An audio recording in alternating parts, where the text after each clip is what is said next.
Hello friends. तो कैसे हो आप लोग। आज हम देखेंगे एफ एंड ओ जो फ्यूचर एंड ऑप्शन है उसके बारे में डिस्कशन करेंगे। और यहाँ पे इनकम टैक्स रिटर्न की लास्ट जो डेट है 31 जुलाई 2023 वो नज़दीक आ रही है।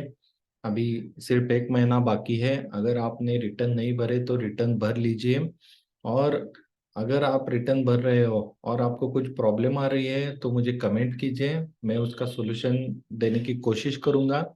आज का जो टॉपिक है वो है future and option income tax return में कैसे दिखाया जाए, उसका टर्नओवर कैलकुलेशन कैसे होता है। बेसिकली इसका वीडियो मैंने पिछले साल ही बनाया है। अगर आपको वीडियो देखना है तो आप यहाँ पे आई बटन पे क्लिक कीजिए, आपको दिख जाएगा। दूसरा, अगर आपको वीडियो नहीं देखना है, आपको अगर आर्टिकल रीड करना है, तो मैंने डिस्क्रिप्शन बॉक्स में टैक्स गुरु का मेरा जो आर्टिकल है टैक्स गुरु साइट पे वो लिंक दिया है। लिंक पर क्लिक करके आप पढ़ लीजिए तो आपको समझ में आ जाएगा कि कैसे एफ एंड ओ का कैलकुलेशन टर्नओवर करके माना जाता है। तो ये क्यों माना जाता है। पहले तो बेसिकली एफ एंड ओ जो फ्यूचर्स एंड ऑप्शंस है उसका जो भी ट्रांजैक्शन रहेगा वो नॉन स्पेक्युलेटिव बिजनेस रहेगा, स्पेक्युलेटिव बिजनेस नहीं रहेगा। तो ये ध्यान में रखिए। नॉन स्पेक्युलेटिव मतलब नॉर्मल बिजनेस में काउंट किया जाएगा।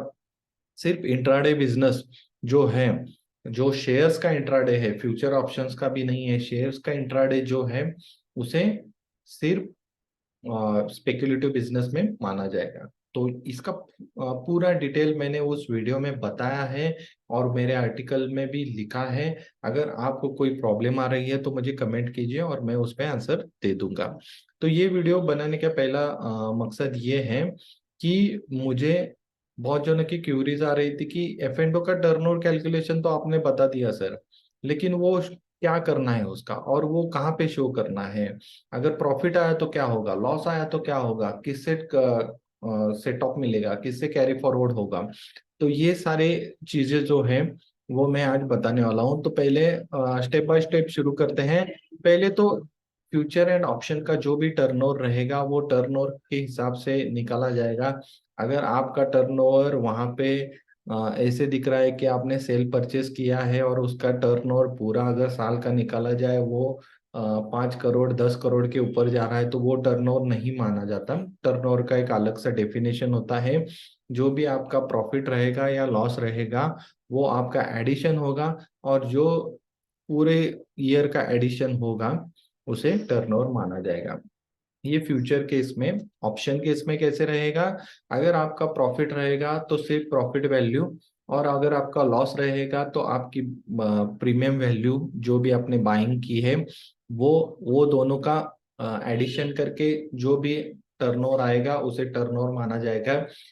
ये मैं अभी आपको ओरली बता रहा हूँ, ये लिटिल बिट कंफ्यूजिंग हो जाएगा। तो आप मेरा आर्टिकल पढ़ लीजिए, आपको ध्यान में आ जाएगा। दूसरी बात ये है कि टर्नओवर सिर्फ टैक्स ऑडिट के पर्पज के लिए देखा जाता है। बाकी टर्नओवर का आईटीआर में कोई यूज नहीं होगा। तो अगर फ्यूचर एंड ऑप्शन का आपका टर्नओवर 10 CR से ऊपर है तो आपको टैक्स ऑडिट करना पड़ेगा। तो 10 CR से ही क्यों ऊपर, क्योंकि कैसे है मोस्टली सब जो ट्रांजैक्शन होंगे वो ऑनलाइन एनईएफटी आरटीजीएस के थ्रू ही होंगे। कैश बेसिस पे अपने यहाँ पे जो ट्रांजैक्शंस है फ्यूचर एंड ऑप्शन के वो नहीं होते।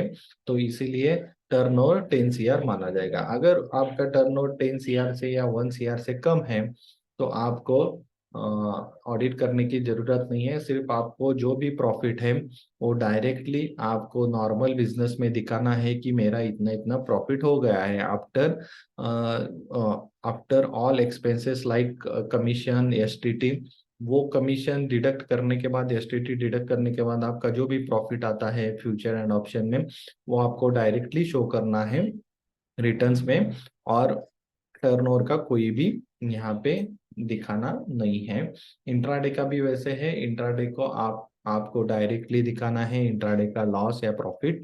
और इंट्राडे का जो भी स्पेक्युलेटिव लॉस या प्रॉफिट है वो स्पेक्युलेटिव प्रॉफिट या लॉस से ही, स्पेक्युलेटिव प्रॉफिट से ही सेट अप हो जाएगा। तो ये अ, ध्यान में रखिए। और टर्नओवर का कोई भी यहाँ पे जिक्र, मतलब टर्नओवर सिर्फ कैलकुलेशन के पर्पज के हिसाब से है, आपको प्रॉफिट और लॉस पे ही फोकस करना है। तो ये ध्यान में रखिए।